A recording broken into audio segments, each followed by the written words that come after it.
in life wasn't failure, but your constant need to be understood. Since when did you start explaining yourself? Since when did your existence require justification? We were taught that we must be understood, that we must explain, clarify our intentions, our choices, our dreams, as if our worth depended on other people's comprehension. But here's the truth no one tells you. Most people don't want to understand you. They want to label you, control you, or make sure you don't disturb their comfort. The more different you are, the harder they try to force you back into a mold. We exhaust ourselves because we're afraid of being misunderstood, of being rejected, seeming too much or too strange, losing our sense of belonging.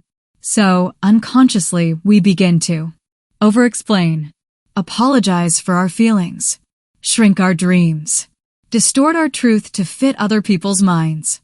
And that's where the real loss begins. Not because they didn't understand you, but because you abandoned yourself to be understood. Listen carefully. A person who constantly needs to explain themselves is living outside their own center. But when you stop trying to be understood, something strange happens. Your mind grows quieter. Your decisions become clearer. Your relationships begin to change.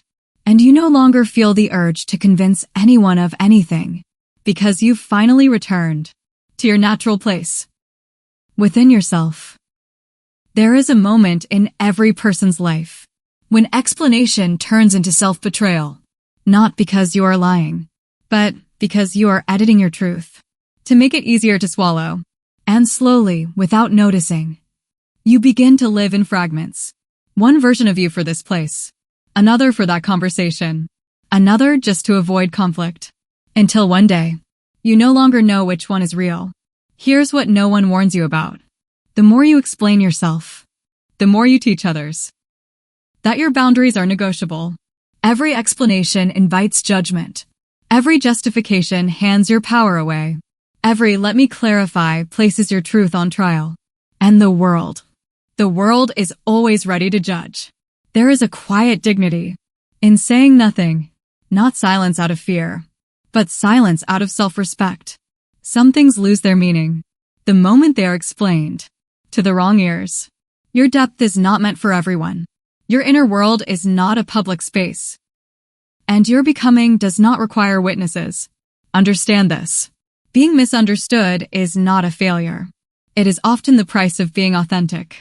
The people who truly see you will never need the full story. They recognize energy before language, truth before narrative. And those who demand explanations?